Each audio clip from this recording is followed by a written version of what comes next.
오늘 우리가 함께 통독하게 되실 열왕기상 11장의 내용은 이러합니다. 솔로몬이 이스라엘을 통치한 40년은 크게 두 시기로 구분됩니다. 전기는 솔로몬이 왕위에 오른 후 내각을 정비하고 성전을 건축하고 왕궁을 건축한 약 23년간의 기간입니다. 하지만 이것은 외관상 드러나는 특징이고 이 시기 솔로몬의 통치를 특징짓는 더 중요한 점은 바로 그가 하나님을 사랑하였다는 것입니다. 바로 이 전성기 무렵의 솔로몬의 행적을 기록한 열왕기서 부분과 그 무렵 그가 기록한 아가서와 솔로몬의 지혜가 담긴 잠언을 앞서 통독했습니다. 그런데 뒤이은 후기에는 솔로몬은 하나님을 사랑했던 마음의 중심을 잃어버리고 어느덧 이방의 많은 여인들에게로 그 마음을 돌립니다. 당시 외교 정책의 중요한 방법이었던 정략 결혼으로 인해서 솔로몬에게는 1천여 명의 후궁이 있었습니다. 예루살렘에는 그 이방 공주들을 위해 그모스, 밀곰, 아스다롯을 비롯한 수많은 우상들의 신전이 세워집니다. 예루살렘은 일종의 우상 박물관이 되었습니다. 그러자 이스라엘 백성들은 그 이방 공주를 따라 이방 민족들의 우상을 섬기는 죄를 범하기 시작합니다. 이로써 사무엘 시대 이후로 잠잠했던 우상 숭배 문제가 또다시 고개를 들게 됩니다. 하나님께서 두 번이나 솔로몬에게 나타나셔서 그의 아버지 다윗의 길로 행하며 다른 신을 쫓지 말라고 오늘 본문 11장에서 명하신 바 있습니다. 그러나 시간이 흐를수록 그의 신앙이 퇴색한 결과 결국 이스라엘의 분열을 야기하는 원인을 제공하게 됩니다. 결국 하나님께서는 나라를 남과 북으로 나누시고 다윗의 자손에게는 남유다를 남기시고 북이스라엘은 여로보암에게 맡기고자 하십니다. 하나님께서는 선지자 아이야를 통해 여로보암에게 북쪽 10지파를 맡기겠다는 계획을 전하십니다. 이러한 내용을 기억하셔서 통독에 도움이 되시기를 바랍니다. 열왕기상 11장.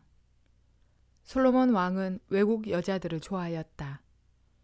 이집트의 바로의 딸 말고도 모압 사람과 암몬 사람과 에돔 사람과 시돈 사람과 헷 사람에게서 많은 외국 여자를 후궁으로 맞아들였다.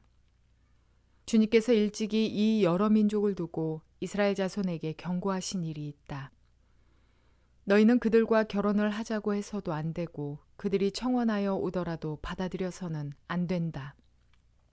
분명히 그들은 너희의 마음을 그들이 믿는 신에게로 기울어지게 할 것이다 하고 말씀하셨다. 그런데도 솔로몬은 외국 여자들을 좋아하였으므로 마음을 돌리지 못하였다. 그는 자그마치 700명의 후궁과 300명의 첩을 두었는데 그 아내들이 그의 마음을 사로잡았다.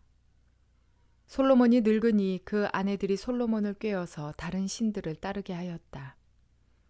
그래서 솔로몬은 자기의 주 하나님께 그의 아버지 다윗만큼은 완전하지 못하였다. 솔로몬이 시돈 사람의 여신 아스다롯과 암몬 사람의 우상 밀곰을 따라가서 주님 앞에서 악행을 하였다. 그의 아버지 다윗은 주님께 충성을 다하였으나 솔로몬은 그러지 못하였다. 솔로몬은 예루살렘 동쪽 산에 모압의 혐오스러운 우상 그모스를 섬기는 산당을 짓고 암몬 자손의 혐오스러운 우상 몰렉을 섬기는 산당도 지었는데 그는 그의 외국인 아내들이 하자는 대로 그들의 신들에게 향을 피우며 제사를 지냈다. 이와 같이 솔로몬의 마음이 주 이스라엘의 하나님을 떠났으므로 주님께서 솔로몬에게 진노하셨다. 주님께서는 2번씩이나 솔로몬에게 나타나셔서 다른 신들을 따라가지 말라고 당부하셨지만 솔로몬은 주님께서 하신 말씀에 순종하지 않았다. 그러므로 주님께서 솔로몬에게 이렇게 말씀하셨다. 네가 이러한 일을 하였고 내 언약과 내가 너에게 명령한 내 법규를 지키지 아니하였으니 내가 반드시 네게서 왕국을 떼어서 네 신하에게 주겠다. 다만 네가 사는 날 동안에는 네 아버지 다윗을 보아서 그렇게 하지 않겠지만 네 아들 때에 이르러서는 내가 이 나라를 갈라놓겠다. 그러나 이 나라를 갈라서 다 남에게 내주지는 않고 나의 종 다윗과 내가 선택한 예루살렘을 생각해서 한 지파만은 네 아들에게 주겠다. 이렇게 해서 주님께서는 에돔 출신으로 에돔에 살고 있는 왕손 하닷을 일으키셔서 솔로몬의 대적이 되게 하셨다. 전에 다윗이 에돔에 있을 때에 군사령관 요압 장군이 살해당한 사람들을 묻으려고 그곳으로 내려갔다가 에돔에 있는 모든 남자를 다 쳐 죽인 일이 있다. 요압은 온 이스라엘 사람과 함께 에돔에 있는 모든 남자를 다 진멸할 때까지 6달 동안 거기에 머물러 있었다. 그러나 하닷은 자기 아버지의 신하이던 에돔 사람들을 데리고서 이집트로 도망하였다. 그때의 하닷은 아직 어린 소년이었다. 그들은 미디안에서 출발하여 바란에 이르렀고 그곳에서 장정 몇 사람을 데리고 이집트로 내려가서 이집트 왕 바로에게로 갔다. 이집트 왕 바로는 그에게 집과 얼마만큼의 음식을 내주고 땅도 주었다.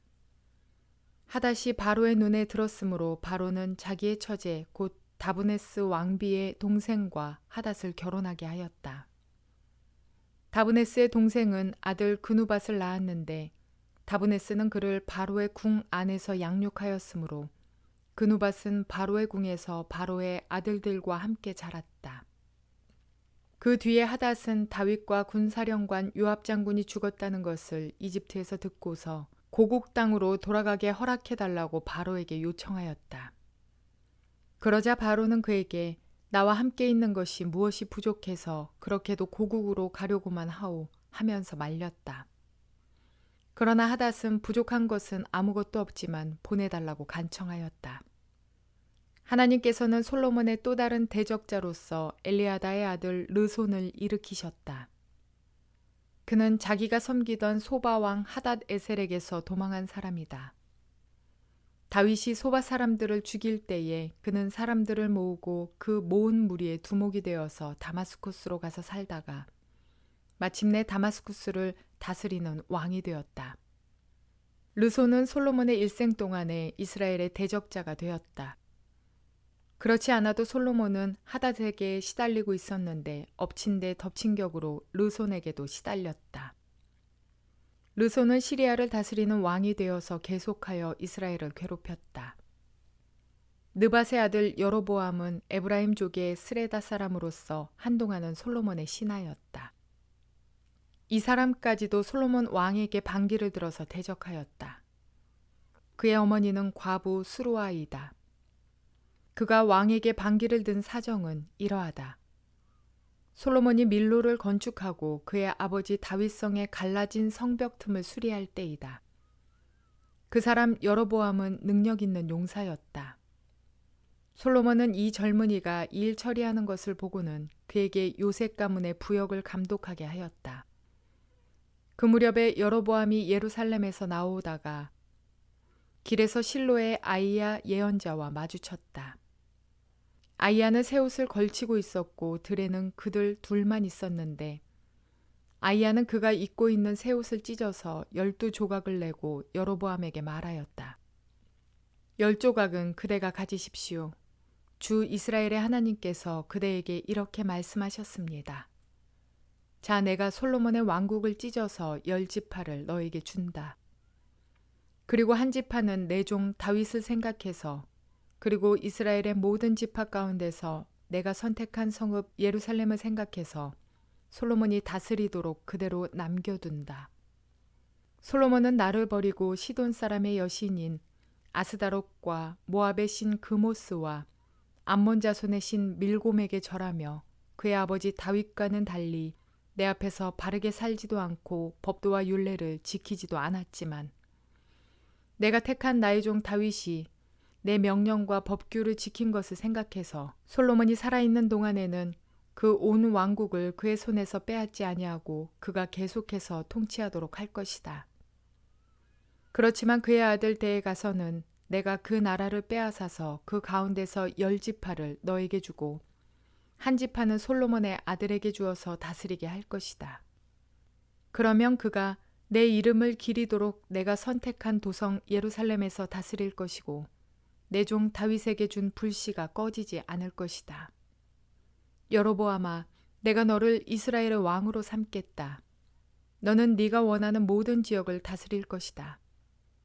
네가 나의 종 다윗이 한 것과 같이 내가 명령한 모든 것을 따르고 내가 가르친 대로 살며 내 율례와 명령을 지켜서 내가 보는 앞에서 바르게 살면 내가 너와 함께 있을 것이며 내가 다윗 왕조를 견고하게 세운 것 같이 네 왕조도 견고하게 세워서 이스라엘을 너에게 맡기겠다. 솔로몬이 지은 죄 때문에 내가 다윗 자손에게 이러한 형벌을 줄 것이지만 항상 그러하지는 않을 것이다. 솔로몬이 여로보암을 죽이려고 하니 여로보암은 일어나서 이집트 왕 시삭에게로 도망하여 솔로몬이 죽을 때까지 이집트에 머물러 있었다. 솔로몬의 나머지 행적과 그가 한 모든 일과 그의 지혜는 모두 솔로몬 왕의 실록에 기록되어 있다. 솔로몬은 예루살렘에서 40년 동안 온 이스라엘을 다스렸다.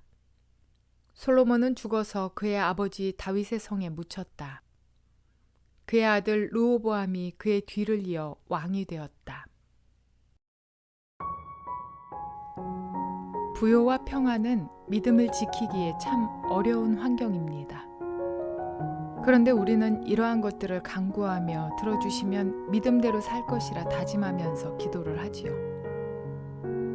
부요의 왕, 평화의 왕, 믿음을 유산으로 받은 천하의 왕 솔로몬도 부요와 평화로 말미암아 그 믿음을 지키지 못했습니다. 믿음을 지킨다고 말할 때 지킨다는 것은 누군가가 빼앗는다는 것을 전제로 사용하는 말입니다. 솔로몬이 작정을 하고 믿음을 저버린 것이 아니라 국가를 운영하기 위해서 외교를 하다 보니 어쩔 수 없이 이방 여인들과 결혼해야 하는 어쩌면 당연하게 여길 수밖에 없는 그들의 관습과 문화를 따랐을 뿐입니다. 결혼한 여인들이 각각 섬기던 자신의 신들을 존중해주고자 하는 인간적인 배려, 가정의 화목, 그 또한 어쩌면 성품 좋은 사랑 많은 가장의 모습일 뿐입니다. 이렇게 마땅하고 합당해 보이며 되려 좋은 사람으로 보이는 이 모든 당연한 일들이 믿음을 지키지 못하는 수단이 되었다는 것을 눈여겨볼 필요가 있습니다. 그의 지혜가 부족하거나 하나님을 사랑하는 사랑이 모자라서가 절대 아닙니다. 그가 지은 지혜서인 잠언과 아가서에서 보았듯이 그는 하나님을 경외하는 것이 지혜의 근본이라는 것, 지혜 있는 자의 삶이란 어떠하며 의의 길이란 어느 것을 따라 사는 것인지를 누구보다 더 잘 알고 있는 믿음의 사람입니다. 또한 하나님을 사랑하는 그 사랑을 술람미 여인과의 사랑을 비유로 고백할 만큼 그 사랑에 있어서도 뜨거운 마음을 가진 사람이었습니다. 그럼에도 불구하고 믿음을 지키지 못한 데에는 의식적으로, 의지적으로 하나님을 배반하거나 배신하기를 작정하고 한 것이 아니라 자신도 모르는 사이에 믿음을 지키는데 실패를 했습니다. 우리 삶에도 마땅한 문화, 당연한 관습, 사람 좋은 사람으로 보이게 되는 그 수긍, 이러한 것들에 의해 우리의 믿음이 침노당한다는 사실을 기억하셔야 합니다. 그러므로 모든 삶의 기준이 세상 흐름에 따른 문화요 관습도 아니며 사람들에게 평가될 것들에 대한 두려움도 아닙니다. 성경은 이미도 왕이라면 3가지를 조심하라고 말씀하셨었습니다. 아내를 많이 두지 말고, 군말을 많이 두지 말고, 금을 사랑하지 말고 입니다. 따라서 말씀만이 기준이 되었다면 믿음을 지킬 수 있었을 것입니다. 우리 삶에서도 모든 기준이 오직 말씀이 되시는 저와 여러분 모두가 되시기를 주님의 이름으로 축원을 드립니다.